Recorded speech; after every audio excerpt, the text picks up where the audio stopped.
Olá pessoal, aqui nessa nossa quarta aula da disciplina Medicina Nuclear, iremos trabalhar um pouquinho sobre o decaimento radioativo, a interação da radiação com a matéria,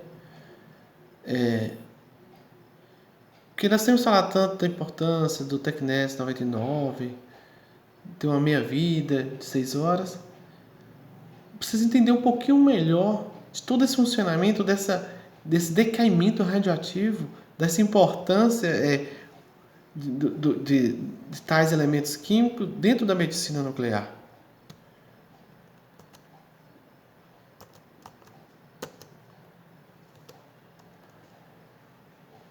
Decaimento radioativo.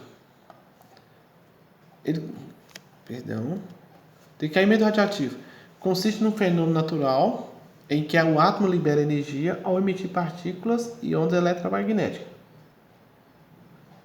Então, aqui temos alfa, beta ou gama. Lembrando que toda vez que um elemento ele emite, uma das partículas, se ele há uma alteração no seu número atômico, ele muda também de átomo. Sempre que o número de um átomo emite uma partícula, ele é transformado em outro tipo de átomo. Temos o exemplo aí, o iodo 131. Quando ele libera a partícula beta negativa, ele se transforma no xenônio 131. Porque o que define um átomo, um elemento químico, é o seu número atômico. É pelo número atômico que apresenta suas propriedades. Igual o rádio, 226.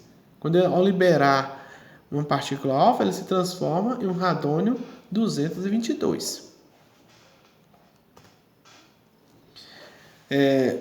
Como sabemos, no átomo nós temos o núcleo, composto pelos prótons e nêutrons, e na eletrosfera tem os elétrons, Mas os prótons e nêutrons eles estão muito, muito bem ligados, graças a essa energia de ligação nuclear. Então, prótons e nêutrons se mantêm unidos no núcleo, graças à energia de ligação nuclear.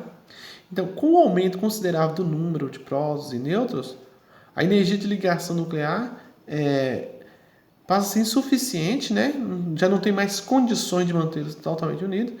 Aí o núcleo do átomo ele fica instável, necessitando o quê? Liberar energia para entrar em equilíbrio, porque ele fica totalmente excitado devido à energia não ser mais suficiente.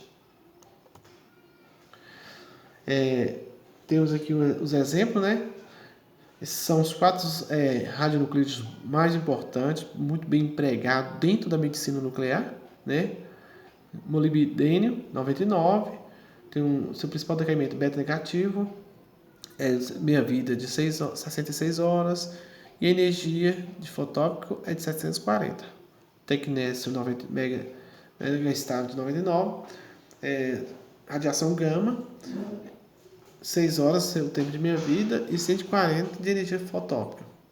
O iodo 131, seu decaimento principal é o beta negativo. O tempo de meia-vida é 8 dias, E a energia de fotópica de 364. Temos o flúor 18, que seu decaimento principal é o beta positivo. Tempo de meia-vida de 2 horas, E a energia fotópica dele é de 2 fótons com 511. Radiação alfa.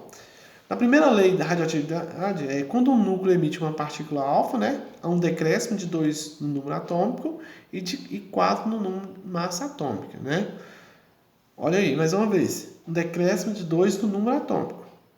Se vai ter alteração no número atômico, então vai mudar o tipo de átomo. Vamos lá no exemplo.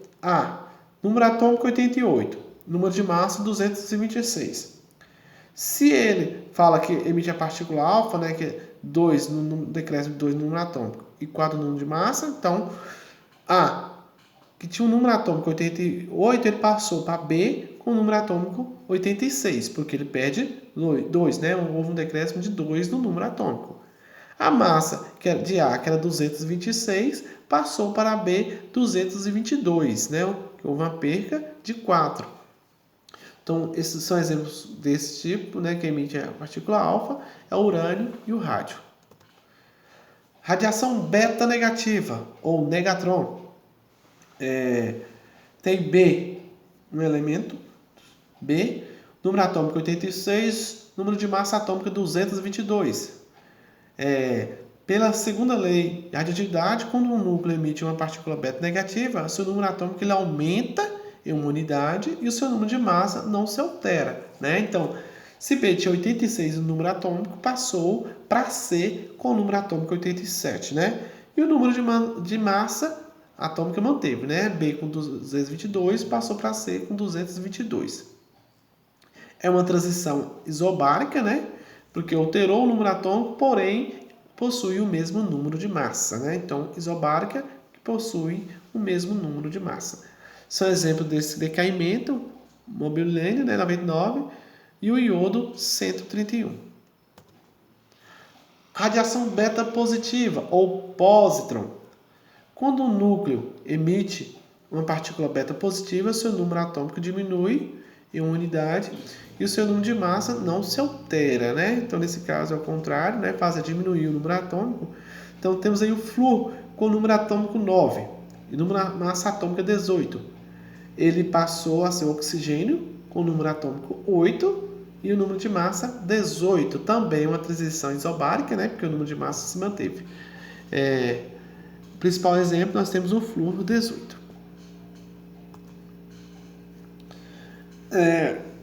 Quando nós temos falado muito desse decaimento, tudo isso tem todo um processo, todo um tempo, né? Então, para isso, vamos falar um pouquinho sobre o que seria meia-vida, vida efetiva, vida física, biológica. Então, vamos lá. Meia-vida é o tempo necessário para a desintegração da metade dos átomos radioativos presentes em uma amostra qualquer, né? É o tempo necessário que um átomo tem que cair pela metade. Então, a meia-vida física é o tempo necessário para que o número de átomos instáveis na amostra decaia para a metade do inicial. Tá?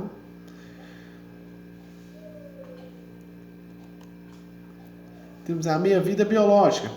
É quando um elemento químico, radioativo ou não, é introduzido no organismo.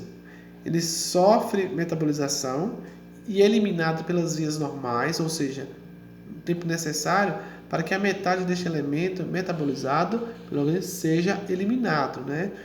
É uma diferença, né, da meia-vida física e da meia-vida biológica. Meia-vida efetiva.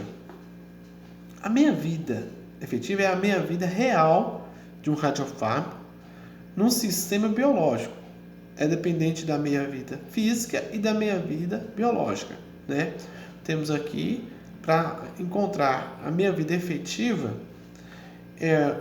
meia-vida efetiva é igual a meia-vida biológica vezes a meia-vida física, que é dividido pela meia-vida biológica mais a meia-vida física. Aí, com esse cálculo, né, a gente encontra a meia-vida efetiva.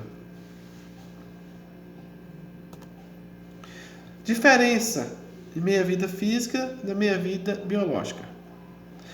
A meia-vida física é o período necessário, grave bem isso aí, meia-vida física é o período necessário para que a amostra perca metade de sua massa inicial, enquanto a meia-vida biológica se refere ao tempo para que o organismo elimine a metade dos radionuclídeos introduzidos através dos radiofármacos. Tá? É interessante vocês frisarem nesse conceito, nessa diferença, tá? Vida média. A vida média de um elemento radioativo é avaliado como sendo a soma das idades de todos os átomos, dividido pelo número total de átomos. Meia-vida é diferente de vida média, viu, pessoal? Tenham cuidado para não confundir. radionuclídeos e radiofármacos. Para que sejam absorvidos pelo organismo, os radionuclídeos eles precisam estar associados a radiofármacos, que são os medicamentos utilizados na medicina nuclear, né? Como eu tenho dito em aulas anteriores, né? Até mesmo nos nossos fóruns, que um tecido, um órgão que está sendo estudado, né? Então, tem essa associação com o radionuclídeo, né? Associado com esses fármacos, né? Podemos dizer ao total radiofármacos, que eles são levados, com essa associação, eles são levados até essas células que têm alta poder, essa alta atividade metabólica, né? São atraídos por essa atividade alta metabólica. Então, esses radionuclídeos conseguem chegar até eles, não são os traçadores, eles percorrem até esse organismo e lá é feito ou que seja um diagnóstico, né? Ou que seja de forma terápica. Vamos lá. O material radioativo é responsável por produzir o sinal radioativo do interior do paciente, né? O fármaco é a biomolécula sinteticamente produzida para participar de um processo fisiológico sendo absorvido pelo tecido-alvo, né? Então, esse aí alguns conceitos, a diferença entre os dois. Materiais radioativos mais utilizados. Já tínhamos falado anteriormente, né? Que temos o Tecnésio 99, o Fluor 18, iodo 131, galho 67. O material radioativo mais utilizado, tenho falado constantemente aqui, temos o Tecnésio, né? 90, mega estável 99. Temos aqui essa tabela de decaimento radioativo, né? O fator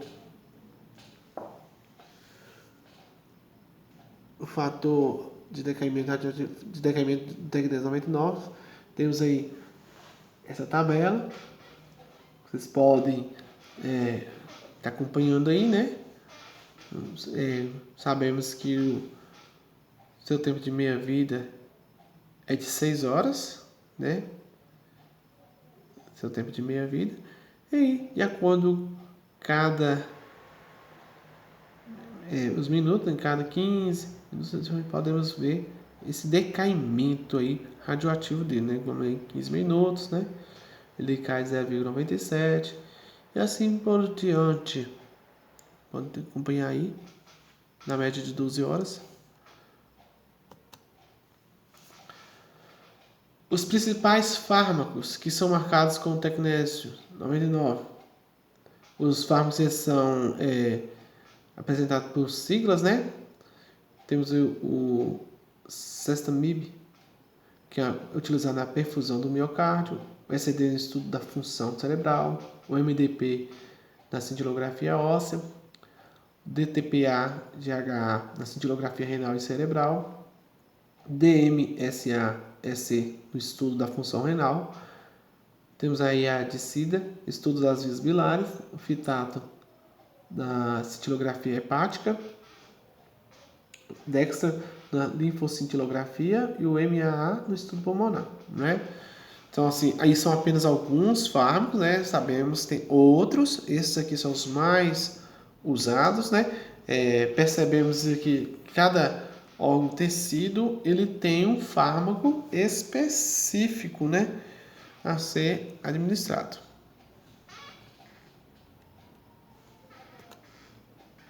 Interação da radiação com a matéria. A radiação gama e os raios-x são atenuados nos tecidos por 3 processos, né? Que é a formação de pares, fotoelétrico, efeito cômputo, né? Que a atenuação é de conforme o raio ele vai passando, ele é penetrado, ele vai passando pelo objeto, pelo corpo, pelo tecido, ele vai perdendo energia, né? A energia que quando ele passa dá início em um tecido, quando ele passa para o outro lado, né, ele consegue se penetrar, ele já perdeu muita energia com isso, tá? Então, a radiação gama e os raios-x são atenuados nos tecidos por três processos.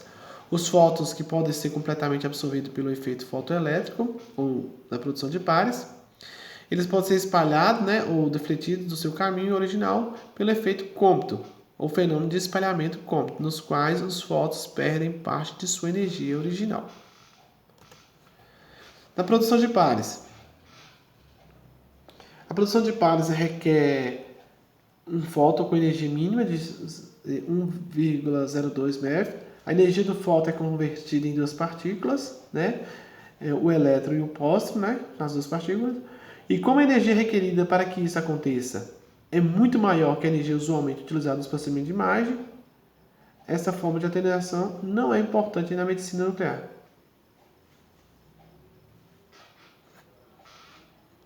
Então não é importante. O efeito fotoelétrico. A absorção fotoelétrica ela ocorre quando a energia do raio-x ou raio gama é totalmente transferida para um elétron orbital. O fóton deve possuir uma energia maior que a energia de ligação do elétron, e este elétron é deslocado de sua órbita para outra mais externa ou ejetado do átomo. É o efeito fotoelétrico.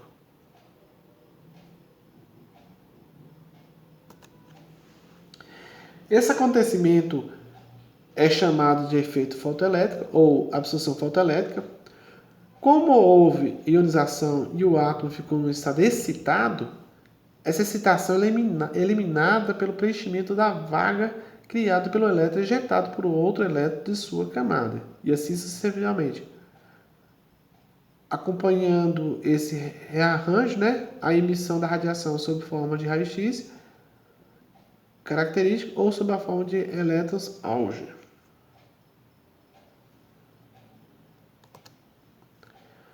A absorção fotoelétrica, embora não seja desejável nos tecidos, ela é fundamental na detectação da radiação ionizante. Tanto em medicina nuclear quanto em radiologia, a criação das imagens depende da absorção da energia pelo meio detector, através da interação fotoelétrica. Por isso, os sistemas de imagens são tipicamente materiais de alta densidade, alto número atômico, tais como os cristais inorgânicos, onde a probabilidade de absorção fotoelétrica é grande.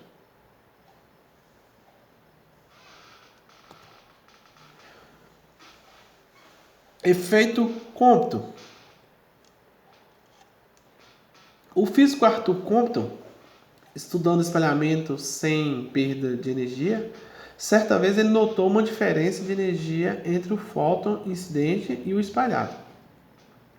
Aí, para explicar, atribuiu essa diferença de energia à liberação de um elétron orbital do átomo.